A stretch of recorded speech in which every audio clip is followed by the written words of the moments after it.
ರಾಜ್ಯದ ಮದ್ಯಪ್ರಿಯರಿಗೆ 5ನೇ ಬಾರಿಗೆ ಶಾಕ್. ಮೇ 1ರಿಂದ 20% ದರ ಏರಿಕೆಯ ಸಾಧ್ಯತೆ ಇದೆ. ಹೌದು, ರಾಜ್ಯದ ಮದ್ಯಪ್ರಿಯರಿಗೆ 5ನೇ ಬಾರಿಗೆ ಶಾಕ್. ಮೇ 1ರಿಂದ 20% ದರ ಏರಿಕೆಯ ಸಾಧ್ಯತೆ ನಿಶ್ಚಿತ. 15ರಿಂದ 25 ರೂಪಾಯಿ ಬೆಲೆ ಏರಿಕೆ ಅಂತ ಹೇಳಲಾಗ್ತಾ ಇದೆ. ಯಾವುದಾದ್ರ ಮೇಲೆ? ವಿಸ್ಕಿ, ರಮ್, ಬ್ರ್ಯಾಂಡಿ, ಜಿನ್ ಬೆಲೆ ಹೆಚ್ಚಳವಾಗುತ್ತೆ.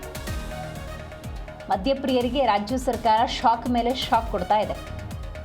ಮೇ 1ರಿಂದ ಮಗದೊಮ್ಮೆ ಹೆಚ್ಚಿನ ದರವನ್ನು ಕೊಟ್ಟು ಮದ್ಯಪ್ರಿಯರು ಮದ್ಯ ಖರೀದಿ ಮಾಡಬೇಕಾಗತ್ತೆ.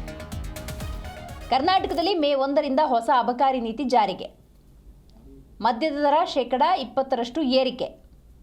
ಯಾವ ಆಧಾರದಲ್ಲಿ? ಇದನ್ನು ನೋಡಬೇಕು ನೀವು. ಮಾನದಂಡ ಕೆಲವೊಂದು ಫಾರಿನ್ ಕಂಟ್ರಿಗಳಲ್ಲಿ ಈ ಬಾಟಲಲ್ಲಿರುವಂತಹ ಆಲ್ಕೋಹಾಲ್ ಪ್ರಮಾಣದ ಮೇಲೆ ದರ ನಿಗದಿ ಮಾಡ್ತಾರಂತೆ. ಸೊ ಅದನ್ನು ಅನುಸರಿಸ್ತಾ ಇದೆ ಅಬಕಾರಿ ಇಲಾಖೆ.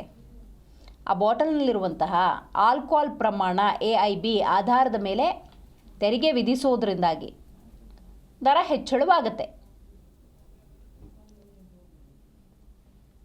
ಈ ಬಗ್ಗೆ ಹೆಚ್ಚಿನ ಡೀಟೇಲ್ಸನ್ನು ನಮ್ಮ ಪ್ರತಿನಿಧಿ ಭವ್ಯ ನೀಡ್ತಾ ಹೋಗ್ತಾರೆ. ಭವ್ಯ, ಕರ್ನಾಟಕದಲ್ಲಿ ಕಾಂಗ್ರೆಸ್ ಆಳ್ವಿಕೆಯನ್ನು ನಡೆಸ್ತಾ ಇದೆ, ಆಡಳಿತವನ್ನು ನಡೆಸ್ತಾ ಇದೆ. 3 ವರ್ಷಗಳಲ್ಲಿ ಮದ್ಯಪ್ರಿಯರಿಗೆ ಶಾಕ್ ಮೇಲೆ ಶಾಕ್ ಕೊಡ್ತಾ ಇದೆ. ಸೊ ಇಲ್ಲಿ ಬಹಳ ವಿಶೇಷ ಅಂತ ಹೇಳಿದ್ರೆ, ಒಂದು ಬಾಟಲ್ನಲ್ಲಿರುವಂಥ ಮದ್ಯದ ಪ್ರಮಾಣದ ಆಧಾರದಲ್ಲಿ ಬೆಲೆ ಏರಿಕೆ ಅನ್ನುವಂಥ ವಿಚಾರ ಕೂಡ ಪ್ರಸ್ತಾಪ ಆಗಿದೆ. ಹೇಗಿದು ದರ ನಿಗದಿ ಆಗುತ್ತೆ? ಖಂಡಿತ ದಿವ್ಯಾ, ಸದ್ಯ ಗ್ಯಾರಂಟಿ ಯೋಜನೆ ಬಂದಾಗಿಂದ ಈ ಮದ್ಯಪ್ರಿಯರಿಗೆ ಶಾಕ್ ಮೇಲೆ ಶಾಕ್ ಅಂತಾನೆ ಹೇಳ್ಬಹುದು. ಯಾಕಂದ್ರೆ ಈಗಾಗಲೇ ಕುಡುಕರು ಏನು ಕುಡಿಯೋದನ್ನ ಮಾತ್ರ ಕಡಿಮೆ ಮಾಡ್ತಾ ಇಲ್ಲ. ಸೊ ಮದ್ಯ ಏನಿದೆ ಅಂದ್ರೆ ಅದರ ದರ ಹೆಚ್ಚಳ ಆದ್ರೂ ಕೂಡ ಅಂದ್ರೆ ವಹಿವಾಟು ಮಾತ್ರ ಕುಸಿತ ಆಗಿಲ್ಲ. ಸೊ ಮೇ 1ರಿಂದ ಎಣ್ಣೆ ದರ ಮತ್ತೆ ಏರಿಕೆ ಆಗ್ತಾ ಇರುವಂತದ್ದು ಸದ್ಯ. ಯಾಕಂದ್ರೆ ಸರ್ಕಾರ ಅಧಿಕಾರಕ್ಕೆ ಬಂದ ಮೇಲೆ 4 ಬಾರಿ ಅಂದ್ರೆ ಇದನ್ನ ಸೇರಿಸಿದ್ರೆ 4 ಬಾರಿ ದರವನ್ನ ಏರಿಕೆ ಮಾಡ್ತಿರುವಂತದ್ದು. ಅಂದ್ರೆ ಪ್ರಮುಖವಾಗಿ ಮೇ 1ರಿಂದ ಹೊಸ ದರಗಳು ಕೂಡ ಜಾರಿಗೆ ಬರುತ್ತೆ. ಈ ಬಾರಿಯ ದರ ಏರಿಕೆಯಲ್ಲಿ ಮಧ್ಯಮ ಮತ್ತು ಕೆಲ ವರ್ಗದ ಮದ್ಯಪ್ರಿಯರಿಗೆ ಇದೊಂದು ಹೊಡೆತ ಅಂತಾನೆ ಹೇಳ್ಬಹುದು. ಅಂದ್ರೆ ಹೊಸ AIB ನೀತಿ ಏನಿದೆ ಅದರ ಆಧಾರದ ಮೇರೆಗೆ ಇದನ್ನೊಂದು ದರ ಏರಿಕೆ ಮಾಡುವಂತದ್ದು. ಮದ್ಯದ ಬಾಟಲಿಯಲ್ಲಿರುವಂತಹ ಆಲ್ಕೋಹಾಲ್ ಪ್ರಮಾಣದ ಆಧಾರದ ಮೇಲೆ ತೆರಿಗೆಯನ್ನ ನಿಗದಿ ಮಾಡ್ತಾರೆ. ಸುಮಾರು 20% ಗಿಂತ 47% ನಷ್ಟು ದರ ಏರಿಕೆ ಮಾಡೋದಕ್ಕೆ ಸರ್ಕಾರ ಮುಂದೆ ಆಗಿರುವಂತದ್ದು.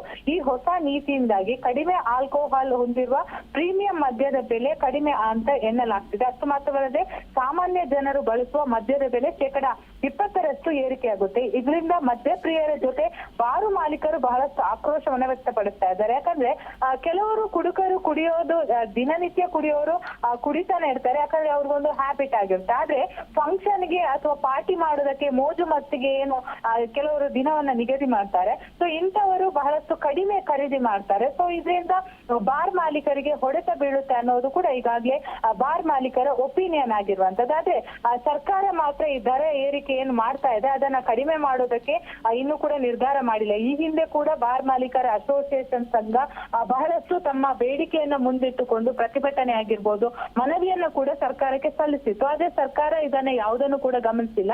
ಯಾಕಂದ್ರೆ ಸರ್ಕಾರ ಈಗಾಗಲೇ ನಷ್ಟದಲ್ಲಿ ಇರುವಾಗ ಅದನ್ನ ಸರಿದೂಗಿಸ್ಬೇಕಾದ್ರೆ ಎಣ್ಣೆ ಮೇಲೆ ಬರೆ ಹಾಕ್ಲೇಬೇಕಾಗುತ್ತೆ. ಸೊ ಈ ಕಾರಣಕ್ಕಾಗಿ ಇದೀಗ ಮತ್ತೆ ದರ ಏರಿಕೆ ಮಾಡೋದಕ್ಕೆ ಮುಂದಾಗಿರುವಂತದ್ದು. ದಿವ್ಯಾ, ಈಗ ಸರ್ಕಾರ ಆದಾಯದ ಕ್ರೋಢೀಕರಣಕ್ಕೆ ಕಳೆದ ವರ್ಷ 35,000 ಕೋಟಿ ಟಾರ್ಗೆಟು, ಅದಕ್ಕೂ ಹಿಂದೆ 45,000 ಟಾರ್ಗೆಟು, ಈ ಥರದ ಒಂದಷ್ಟು ಟಾರ್ಗೆಟ್ಗಳನ್ನು ಇಟ್ಕೋತಾರೆ ಭವ್ಯ. ಬಹುತೇಕ ಅದನ್ನು ರೀಚ್ ಆಗಿದ್ದಾರೆ. ಹಾಗಾಗಿ ಈಗ 5ನೇ ಸತಿ ಶಾಕ್ ಕೊಡ್ತಿರೋದ್ರಿಂದಾಗಿ ನಿರಂತರವಾಗಿ ದರ ಏರಿಕೆ ಆಗ್ತಿರೋದನ್ನು ನಾವು ಗಮನಿಸ್ಬೋದು. ಈ ಥರ ಏರಿಕೆ ಆಗಿದ್ರು ಕೂಡ ಮದ್ಯ ಸೇವನೆ ಮಾಡುವ ಪ್ರಮಾಣ ಏನಾದರೂ ಕಮ್ಮಿ ಆಗಿದೆಯಾ? ಖಂಡಿತ ಇಲ್ಲ. ಯಾಕಂದ್ರೆ ಇದ್ರ ಬಗ್ಗೆ ಬೆಂಗಳೂರಿನ ಫ್ರೀಡಂ ಪಾರ್ಕ್ ಅಲ್ಲಿ ಜಿಲ್ಲೆಗಳಿಂದ ಬಂದು ಮಹಿಳೆಯರು ಪ್ರೊಟೆಸ್ಟ್ ಅನ್ನ ಮಾಡಿದ್ರು. ಯಾಕಂದ್ರೆ ತಮ್ಮ ಗಂಡಂದ್ರು ಕುಡಿತಾ ಇದ್ದಾರೆ, ಇದರಿಂದ ಮನೆ ಮಠಗಳು ಬಹಳಷ್ಟು ಹಾಳಾಗ್ತಿದೆ, ಮಕ್ಕಳ ಎಜುಕೇಶನ್ ಅನ್ನೋದು ಸರಿಯಾದ ರೀತಿ ಮಾಡೋಕ್ಕಾಗಲ್ಲ. ಸೊ ಇದರಿಂದಾಗಿ ಸರ್ಕಾರ, ಯಾಕಂದ್ರೆ ನಿನ್ನೆ ಕೂಡ ಈ ಹಿಂದೆ ಶಿಕ್ಷಣ ಸಚಿವರಾದಂತಹ ಸುರೇಶ್ ಕುಮಾರ್ ಅವರು ಬೆಳಗ್ಗೆ ಬಾರ್ಗಳನ್ನ ಓಪನ್ ಮಾಡೋ ನಿಟ್ಟಿನಲ್ಲಿ, ಅಂದ್ರೆ ಕೆಲವು ಬಾರ್ಗಳು ಓಪನ್ ಮಾಡ್ತಾರೆ, ಅವ್ರಿಗೆ ಹೋಗಿ ತರಾಟೆಯನ್ನ ಕೂಡ ತೆಗೆದುಕೊಂಡಿದ್ರು. ಅದೇ ಎಲ್ಲೋ ಒಂದು ಕಡೆ ಕುಡಿಯುವವರ ಸಂಖ್ಯೆ ಕಡಿಮೆ ಆಗ್ತಾ ಇಲ್ಲ ಅಂತಾನೆ ಹೇಳ್ಬಹುದು. ಸದ್ಯ ರಾಜ್ಯದ ಒಟ್ಟು ಅಬಕಾರಿ ಆದಾಯದಲ್ಲಿ 80% ಪಾಲನ್ನ ಕೂಡ ಹೊಂದಿರುವಂತದ್ದು. ಸೊ ಹೀಗಾಗಿ ಸದ್ಯ ನೀವು ಹೇಳಿದಾಗೆ ಕುಡುಕರ ಸಂಖ್ಯೆ ಕಡಿಮೆ ಆಗ್ತಾ ಇಲ್ಲ, ಬಟ್ ಮದ್ಯದ ದರ ಏರಿಕೆ ಆದ್ರೂ ಕೂಡ ಯಾರೆಲ್ಲ ಪ್ರತಿನಿತ್ಯ ಅದಕ್ಕೇನೆ ಹ್ಯಾಬಿಟ್ ಆಗಿರ್ತಾರೆ, ಸೊ ಅವರು ಕುಡಿಯೋದನ್ನ ಡೈಲಿ ಕುಡಿತಾನೆ ಇದ್ದಾರೆ. ಆದ್ರೆ ಇದು ಹೊಡೆತ ಯಾರಿಗಂದ್ರೆ ಬಾರ್ ಮಾಲೀಕರಿಗೆ, ಯಾಕಂದ್ರೆ ಫಂಕ್ಷನ್ ಗಳ ಸಂದರ್ಭದಲ್ಲಿ ಒಂದು ಬಲ್ಕ್ ಆಗಿ ತೆಗೆದುಕೊಂಡು ಹೋಗ್ತಾರೆ. ಸೊ ಇಂಥವರಿಗೆ ಬಹಳಷ್ಟು ಸಮಸ್ಯೆ ಆಗುತ್ತೆ.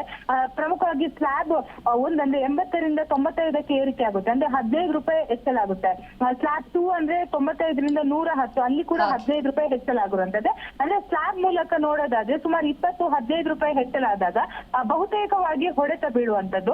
15ರಿಂದ 25 ರೂಪಾಯಿಗಳಷ್ಟು ಏರಿಕೆ ಮಾಡೋದಕ್ಕೆ ಈಗಾಗಲೇ ಅಂದಾಜಿಸಿದ್ದಾರೆ. ಅಂದ್ರೆ ಒಂದು ಬಾಟಲ್ಗೆ 15ರಿಂದ 25, ಅಂದ್ರೆ ಬಲ್ಕ್ ಅಲ್ಲಿ ತೆಗೆದುಕೊಂಡು ಹೋಗುವಾಗ ಇದು ಬಹಳಷ್ಟು ಹೊರೆ ಆಗುತ್ತೆ. ಸೊ ಇದನ್ನ ಸರ್ಕಾರ ಯಾವ ರೀತಿ ಸರಿಪಡಿಸುತ್ತೆ ಅನ್ನೋದನ್ನ ನೋಡ್ಬೇಕಾಗುತ್ತೆ. ಆದ್ರೆ ಮೂಲಗಳ ಮಾಹಿತಿ ಪ್ರಕಾರ ಯಾವುದೇ ಕಾರಣಕ್ಕೂ ಸರ್ಕಾರ ಈ ನಿರ್ಧಾರದಿಂದ ಹಿಂದೆ ಬರಲ್ಲ. ಯಾಕಂದ್ರೆ ಸರ್ಕಾರಕ್ಕೆ ಈಗಾಗಲೇ ಆದಾಯವನ್ನ ಕ್ರೋಢೀಕರಿಸಬೇಕು. ಯಾಕಂದ್ರೆ ಬೇರೆ ಬೇರೆ ಈಗ ಇವತ್ತು ಕೂಡ ಡಿಬಿ ಎಲೆಕ್ಷನ್ ಮಾಡೋದಕ್ಕೆ ದುಡ್ಡಿಲ್ಲ ಅನ್ನೋ ಮಾಹಿತಿ ಕೂಡ ಇರುವಂತದ್ದು. ಸೊ ಈ ಕಾರಣಕ್ಕಾಗಿ ಇದನ್ನೆಲ್ಲ ಸರಿಪಡಿಸಬೇಕಾದ್ರೆ ಈ ಮೂಲಕ ಆದಾಯವನ್ನ ಗಳಿಸಬೇಕಾಗುತ್ತೆ. ದಿವ್ಯಾ, ಥ್ಯಾಂಕ್ ಯು ಭವ್ಯ ನಿಮ್ಮೆಲ್ಲ ಮಾಹಿತಿಗಾಗಿ.